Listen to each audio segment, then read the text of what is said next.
Anong sinasabi ng Biblia kapag alam natin ang tama, pero natatakot tayong gawin ito dahil sa pressure, takot o pride?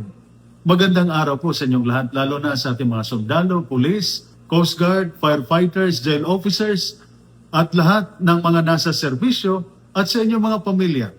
Ako po si Father Dion, isang paring Katoliko ng Military Ordinariate of the Philippines at ang Executive Officer ng Office of the Chief Chaplain of the Philippine Army. At ito po ang salita ng Diyos, ang ating gaway. Ngayon po ay Friday, February 6, 2026 at ginugunita po natin ang kapistahan ni na St. Paul, Mickey and Companions, mga martir.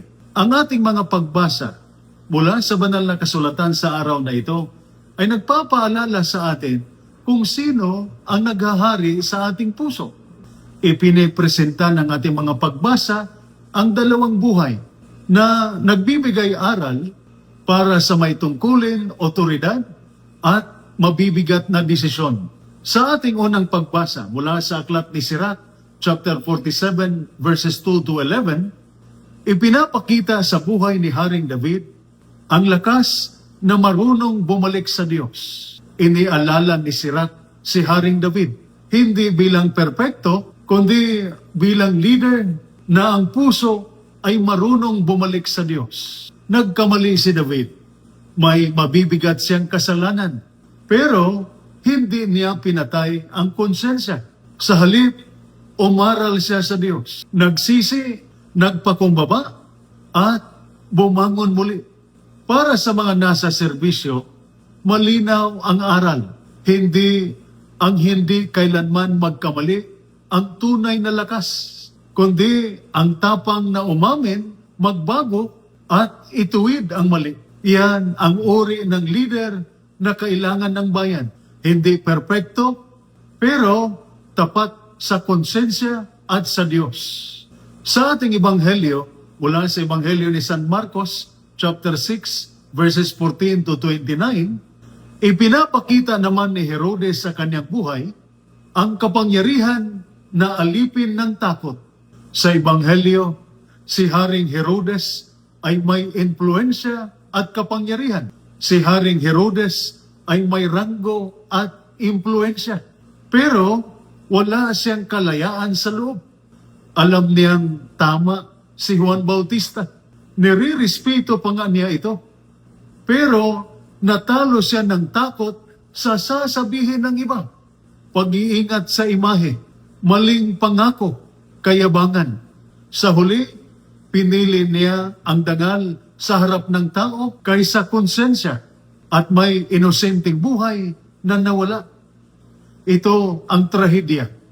May ranggo si Herodes, pero alipin siya ng takot at pride. Para sa ating mga nasa serbisyo at sa ating mga pamilya, sa inyong tungkulin, araw-araw may pressure.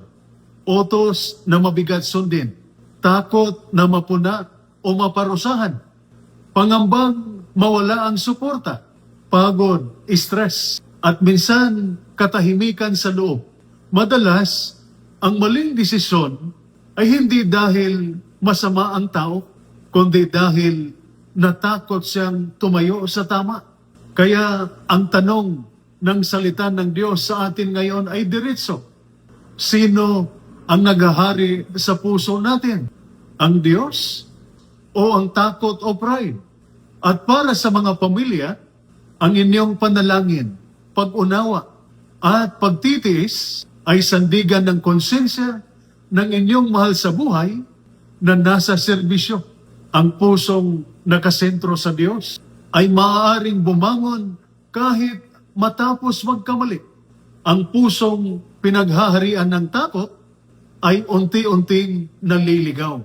Piliin natin ang landas ni David, pagsisisi at tapang. Huwag tayong matulad kay Herodes na alam ang tama pero walang lakas ng loob na gawin ito. Ito po ang salita ng Diyos, ang ating gabay. Manalangin tayo.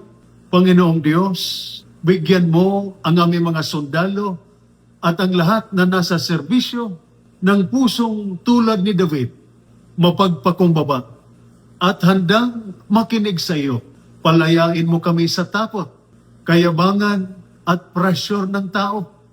Tulungan mo kaming pumili ng tama kahit mahirap para sa ikabubuti ng aming tungkulin, pamilya at konsensya sa pamamagitan ni Kristo na aming Panginoon. Amen. At sumainyo at sa inyong pamilya ang pagpapala ng makapangyarihang Diyos, Ama, Anak at Espiritu Santo. Amen. Santa Maria, Ina ng Diyos, ipanalangin mo kami. San Miguel Arcangel, ingatan mo kami. Amen.